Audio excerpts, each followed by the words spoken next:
everyone, in this video I wanna talking about how you are able to interpreting the Python result with the white test and then also the our Bruch Pagans test to detect the heterostochasticity.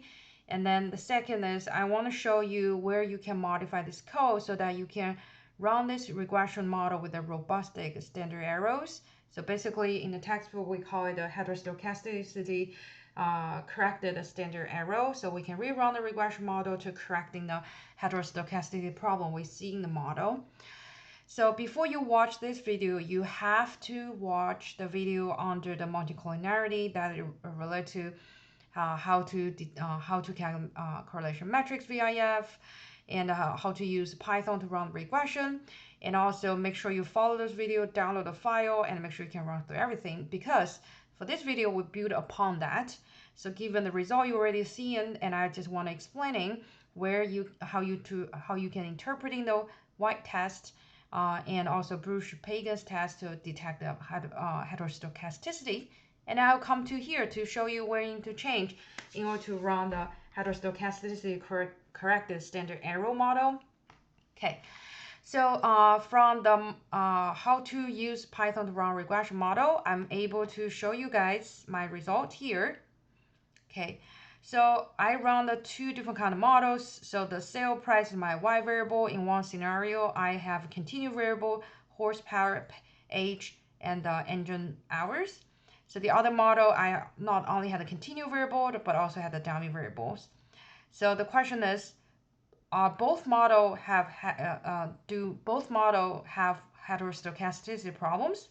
So to answer this question, I need to go back to the linear regression model I built for you guys. Like I said, as you are taking this class, I'm not expecting you guys learn tons of the Python. So I try to make the function as versatile as possible so that you can just using the function directly.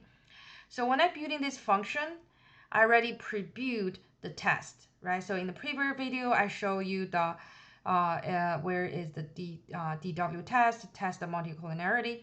But also here, I pre-built two tests to allow you testing heterostochasticity. One is called a white test. The other is called Bruch-Pagan test. So based on our textbooks, both of them are allow us to detecting heterostochasticities.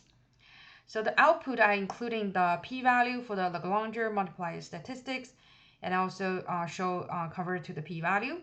So you mainly need to pay attention on the first p-values. Don't worry about the second f p-values. So some students can ask, wait, Dr. J, I think what we see on the textbook is a chi-square test. Why here you call Lagrange multiplier statistics? So basically the one we are calculating, so when we are estimating the statistics, so the statistic on the left-hand side is Lagrange multiplier. So this Lagrange multiplier is follow a chi-square distribution. So therefore, sometimes they call white test, white chi-square test, and sometimes they call white Lagrange multiplier test. So they both mean exactly the same thing. So we just need to pay attention on the p-value that will spill out from under the white test. Similarly for the Bruch-Pagans test, pay attention on the p-value under the Lagrange multiplier statistics. Okay, so let me scrolling down on the result we already got from in the previous video. Okay, so this is the first model when we only had a continued variables. So for the white test, the p-value is smaller than 0.05. The same for the Bruch-Pagans test is also smaller than 0.05. For the second model, the same.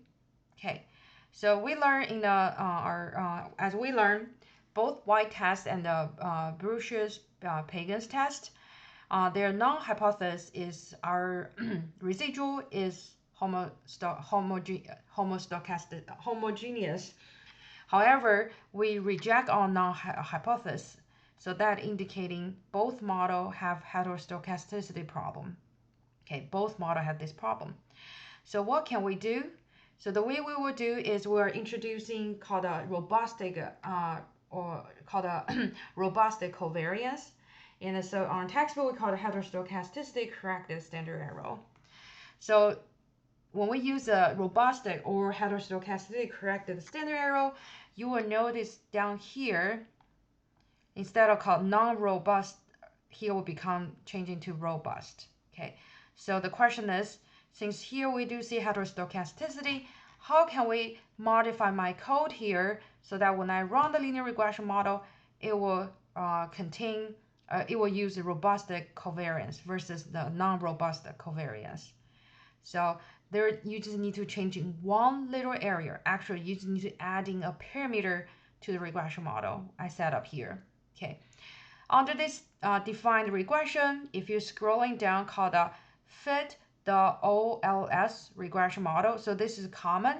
So basically, I leave the comment to help you understand what the code are doing under that line. So under that line, there is one called a model equal sm.ols df y variable x linear. So basically here is where we are start running the regression model. So what we need to do is inside the fit, okay, there is a fit parenthesis. So inside this bracket, we just need to add in a parameter value so that when we run the regression model, the result will become is no longer using non-robust covariance. We're actually going to use heterostochasticity corrected arrow. Okay, so in this parenthesis, we will type in COV TYPE equal to HC3. Close the parenthesis. Or, sorry, not parenthesis, the single quotation. Okay, single quotation. So COV underscore type equal single quotation HC3 and close the single quotation. So you just need to add in this line of code, okay, adding this line of code that will converting this linear regression equation to run the data set, run the model when you are able to find it has a heterostochasticity problems.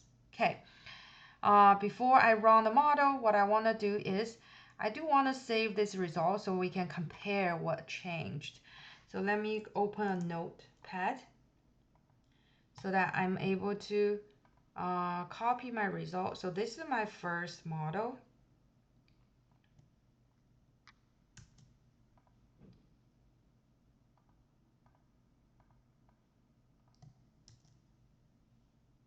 And then I will copy and the second model's result.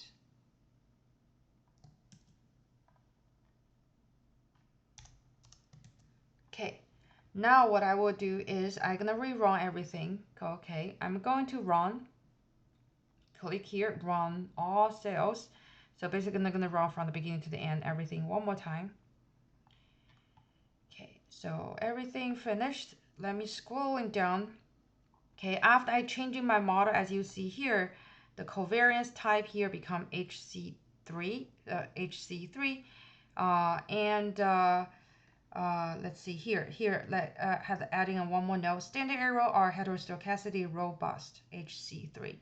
So now everything run is under the robust heterostochasticity corrected the standard error model now.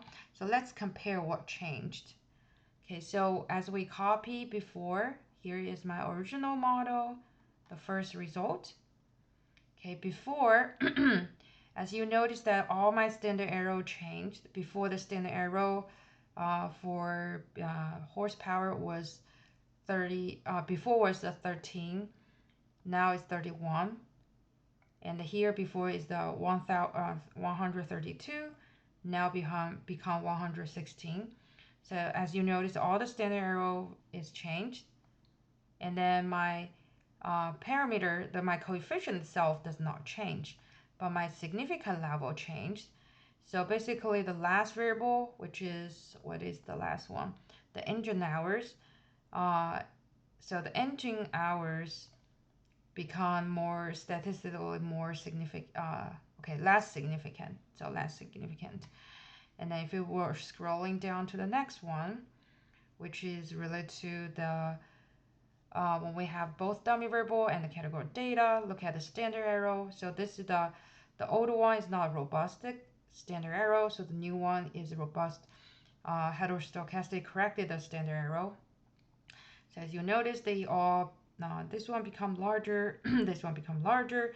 this one becomes smaller, this one becomes smaller, but the p-value, so these are still significant, and then this one become p-value become a little bit smaller but still insignificant, and the last one, the forward drive, become more significant. Okay, so we did using heterostochasticity model to find out heterostochasticity, and then trying to correct it using the heterostochastic corrected arrow. So that is what you need to do, is you just need to go back to my original function, adding this new component inside the fit parenthesis, and then you converting this regression model to the model that can be used to analyzing the model had the heterostochasticity problems. Hopefully this video is helpful. Again, make sure you watch the previous video before you watch this one. Good luck. Bye.